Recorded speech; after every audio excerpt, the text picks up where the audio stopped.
নমস্কাৰ কি খবৰ সকলোৰে মই শ্যামলিমা আৰু আপোনালোক সকলোকে স্বাগতম জনাইছো মোৰ আন এটি ইউটিউব ভিডিঅলৈ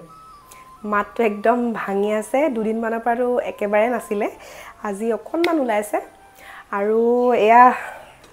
দেখি গমে পাইছে আজিৰ ভিডিঅটোত কঁঠালৰ ৰেচিপি এটা শেয়াৰ কৰিম ওচৰৰ বৰ্মা এগৰাকী দি পঠাইছিলে কঁঠাল আমাৰ ঘৰৰ জোপাটো লাগি আছে কিন্তু এতিয়ালৈকে আমি খোৱা নাই আজি বনাম কঁঠালৰ পিঠা আহক তেন্তে আজিৰ ভিডিঅটো আৰম্ভ কৰোঁ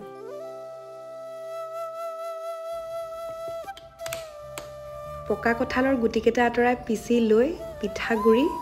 গুড় অকনমান ইলাচি গুড়ি আৰু ঘিউ দি হানি ললো যিকোনো ভাত খোৱা চাউলৰ পিঠাগুৰি ল'ব পাৰে কঁঠাল পিঠা বনাবলৈ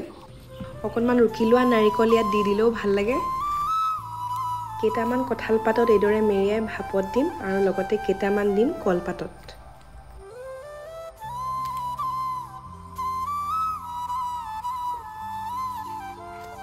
পিঠাকেইটা 10 মিনিট মানৰ কাৰণে ভাপত দি ৰাতিপুৱা ৰঙা চাহৰ সৈতে গৰমে গৰমে পৰিবেশন কৰক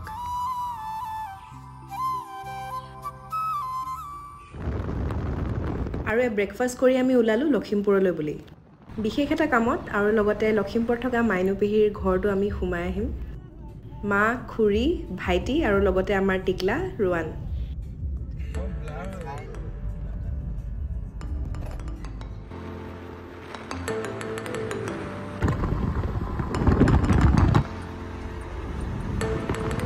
প্ৰায় 10:30 মান বজাত আমি পালোহি ধেমাজি ভাবিলো ইয়াতে অলপ ৰৈ চাহ খাই লওঁ বৰষুণো দি আছে আৰু লগতে লখিমপুৰ পাবলৈ এতিয়াও অলপ সময় আছে নৰমালি মই ৰাতিপুৱা সময়ত সিঙৰা নাখাওঁ কিন্তু আজি বৰষুণ দেখি কিন্তু খাবলৈ মন গ'ল লগতে ৰাস্তাত খাবলৈ বুলি কেইটামান লেটেকো লৈ ললো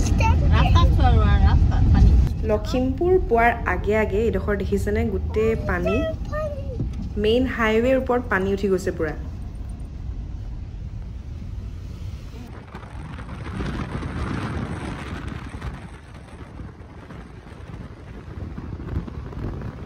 প্ৰায় 12টা মান বজাত আমি আহি পালোহি লখিমপুৰ ইয়া লখিমপুৰ টাউন আৰু বিশেষ কামবিলাক কৰি লৈ আমি ওলালুগৈ মাইনুপেহীৰ ঘৰত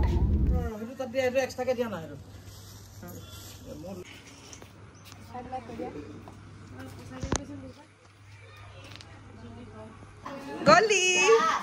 আৰু পেহীয়ে ধুনীয়াকৈ আমাৰ কাৰণে দুপৰীয়াৰ ভাত সাজ ৰান্ধি থৈছিলে ভাত মাছ ফ্ৰাই কলডিলৰ ভাজি শুকান ভাজি বাদামৰ চাটনি ফালে আছে মাছৰ টেঙা মুৰ্গী মাংসৰ জোল দাইল সালাড পনীৰ একদম তৃপ্তিৰে খালো এখাজ বাই বাই কোনবা নাইকে হজন নালিছে চাইনি লুকাই আছে মুখত আৰু ঘৰলৈ ঘূৰি আহি থাকোতে ৰাস্তাতে দেখা পালো এয়া আচফল কাঠ লিচু বুলিও কোৱা হয় আপোনালোকে বাৰু কি বুলি কয় নামটো কমেন্টত জনাবচোন দেখাত অকনমান লিচুৰ দৰে কিন্তু লিচুতকৈ সৰু আৰু টেষ্টটো লিচুৰ দৰে বুলিয়ে ক'ব পাৰি মিঠা মিঠা একদম বহুত ভাল লাগে খায়